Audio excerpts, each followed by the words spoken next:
সর্বনিম্ন বেতন ৩২,০০০ টাকা নির্ধারণ সহ বেশ কিছু প্রস্তাবনা জাতীয় বেতন কমিশন ২০২৫-এর কাছে জমা দিয়েছে ১১ থেকে ২০ গ্রেড সরকারি চাকরিজীবী ফরম।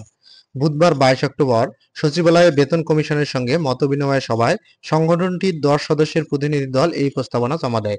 ফোরামের সভাপতি লুৎফর রহমানের নেতৃত্বে প্রতিনিধি দলটি সভায় অংশ নেয়। বৈঠক শেষে তিনি সাংবাদিকদের জানান, ফলপ্রসূ আলোচনা হয়েছে, আশা করি ইতিবাচক ন্যায়সঙ্গত পে স্কেল পাবো। এখন প্রশ্ন হলো, এই প্রস্তাবে আসলে কি রয়েছে, কার বেতন কত বাড়তে পারে এবং এই প্রস্তাব বাস্তবায়িত হলে কি সত্যিই জীবনমান বদলাবে? চলুন বিস্তারিত জেনে নেওয়া যাক।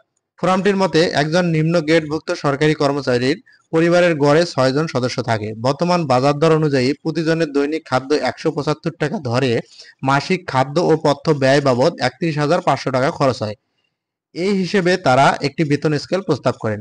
প্রস্তাবিত বেতন স্কেল অনুযায়ী গ্রেড 1 ১,৮২,০০০ টাকা, গ্রেড ২ ১,৩০,০০০ টাকা, গ্রেড ৩ ১,০০,০০০ টাকা, গ্রেড ৪ ৯০,০০০ টাকা, গ্রেড ৫ ৮০,০০০ টাকা, গ্রেড ৬ ৭০,০০০ টাকা, গ্রেড ৭ ৬০,০০০ টাকা, গ্রেড ৮ ৫০,০০০ টাকা, গ্রেড ৯ ৪৫,০০০ টাকা, গ্রেড ১০ ৪১,০০০ টাকা, গ্রেড ১১ ৩৮,০০০ টাকা, গ্রেড ১২ ৩৫,০০০ টাকা, গ্রেড ১৩ ৩২,০০০ টাকা বেসিকের প্রস্তাব করেন।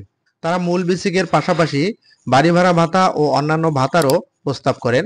তাদের প্রস্তাবনা অনুযায়ী ঢাকা সিটি কর্পোরেশন এলাকায় কর্মরতদের জন্য মাসিক বাড়ি ভাড়া ভাতা মূল বেতনের ৮০%, অন্যান্য সিটি কর্পোরেশন ও সদর উপজেলা পর্যায়ে ৭০% এবং অন্যান্য এলাকার জন্য ৬০% প্রস্তাব করা হয়।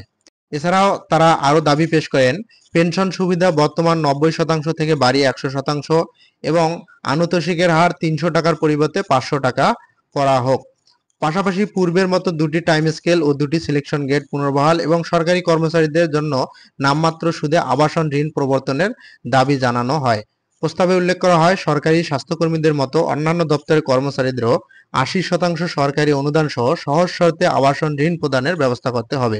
ফোরামের আরও দাবি, ৯ থেকে ১৩ গ্রেডভুক্ত কর্মচারীদের বার্ষিক বেতন বৃদ্ধি ৫% থেকে বাড়িয়ে ১০% করা হোক। একই সঙ্গে শ্রম ভাতা, প্রশিক্ষণ ভাতা, পদোন্নতি ও অবসরকালীন ডিজিটাল সনদ প্রদানের সময় অতিরিক্ত ১ মাসের বেতন প্রদানেরও দাবি জানানো হয়।